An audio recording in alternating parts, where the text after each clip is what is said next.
Hello and welcome. I'm so glad you're here tonight. Find a comfortable position, maybe sink a little deeper into your pillows, and let the weight of the day just melt away into the mattress. There's no need to focus on anything, just the sound of my voice and the gentle, rhythmic sound of a soft rain falling on a city at midnight. Tonight, we're going to take a walk through a story set in a city you might feel you know, under a sky heavy with clouds and a silver moon trying to peek through. The title is Midnight Urban Legends Come Alive Tonight. But this isn't a story of fear. No. Tonight, the legends are gentle. They are stories of connection, of quiet moments, and of a romance that unfolds in the spaces between wakefulness and dreams. So, just let your eyelids grow heavy and let's begin our walk together. Imagine you are standing on a quiet cobblestone street, glistening under the amber glow of old-fashioned street lamps. The rain is just a mist, a kiss of moisture on your skin. You pull the collar of your coat a little tighter, not from cold, but from a sense of cozy solitude. The city is asleep, but it's breathing. You can feel it. And you're not afraid, because you've heard the stories, the urban legends of this city. They say that on nights like this, when the rain blurs the line between reality and dream, the city shows its true heart. They say there's a man, known only as the lamplighter. Not a ghost, but a keeper of stories. He doesn't light gas lamps anymore, but he walks the streets, and wherever he goes, a sense of peace follows. They say if you see him, you'll feel an overwhelming calm, and you might just find exactly what you're looking for. You're walking now, your footsteps silent on the wet stones. You turn a corner onto a street lined with old bookshops and cozy cafes. Their windows are dark. And then you see him. Under one of the lamps, his figure is silhouetted. He's not old, as you might have imagined. He just is. He turns, and his eyes meet yours. They are kind, and they hold the soft light of the lamp within them. He doesn't speak. He simply gestures with a gentle hand toward a small, narrow alley you've never noticed before.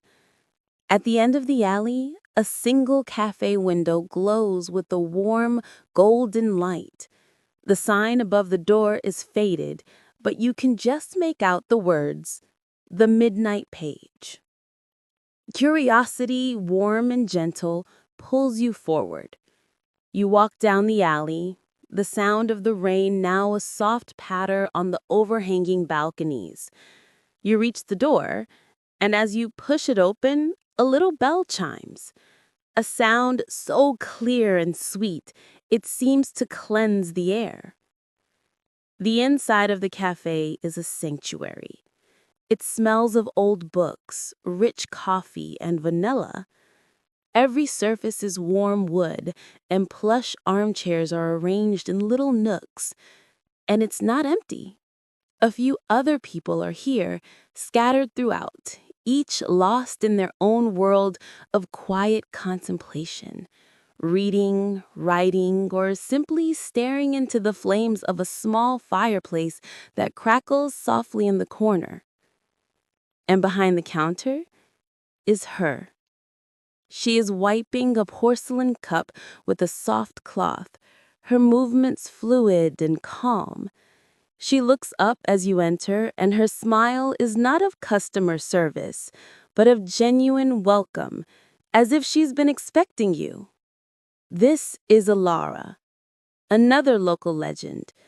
They say she is the guardian of this place, that the midnight page exists outside of time, a haven for wandering souls on rainy nights. "Find a seat," she says, her voice like the sound of pages turning in a beloved book. "I'll bring you something warm." You sink into an armchair by the fire, the warmth seeping into your bones. You watch her move behind the counter. She doesn't ask what you want. She simply prepares a drink, her hands moving with the quiet certainty. After a moment, she brings over a mug. It's not coffee. It's a fragrant herbal tea, steaming gently with a slice of orange and a cinnamon stick. "For dreams," she says softly, placing it on the small table beside you. "And for remembering." You take a sip. It's the most comforting flavor you have ever tasted. It tastes like safety, like home. You look around and notice the other patrons again. A young woman sketching in a notebook, an old man asleep with a book on his chest, a couple holding hands, not speaking, just sharing the silence. You realize these are the people the lamplighter guided. You are all part of the legend tonight. Time seems to stretch and soften in this place. You feel your thoughts beginning to slow, to untangle. The worries you carried in with you have stayed outside in the rain, washing away. Alara comes and sits in the armchair opposite you. She doesn't ask your name. Instead, she tells you a story. She tells you about the city's oldest legend, the legend of the Whispering Bridge. They say that if two people stand on opposite ends of the bridge at the stroke of midnight and whisper their deepest hope into the wind, the city will carry that whisper to the right person, and somehow their paths will cross.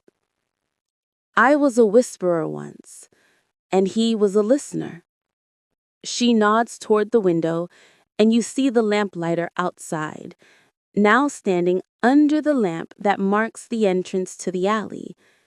He turns, and through the glass, he shares a look with Alara, a look that holds a universe of understanding of 1,000 quiet midnights shared.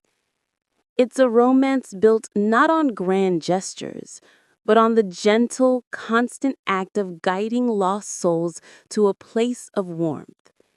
He guides them, and she welcomes them. Their love story is the foundation of this cozy midnight legend.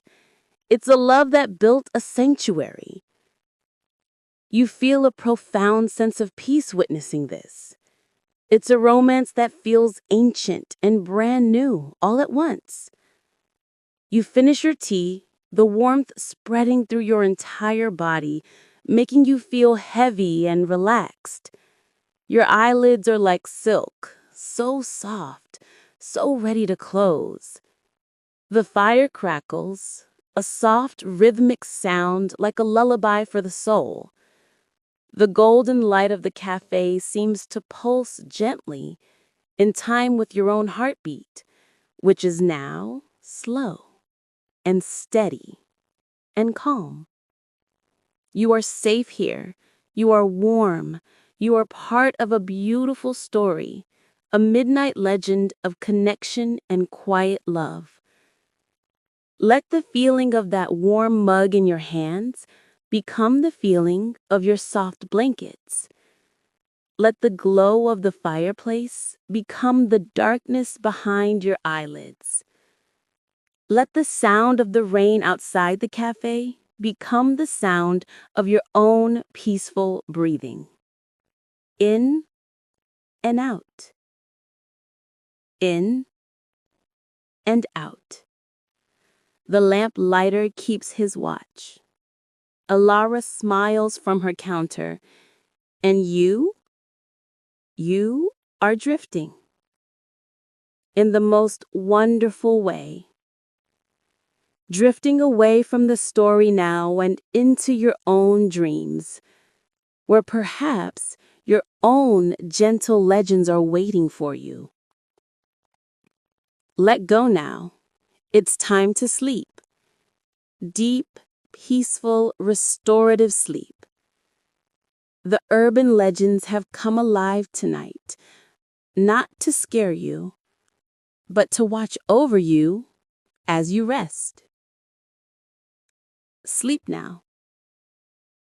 Good night.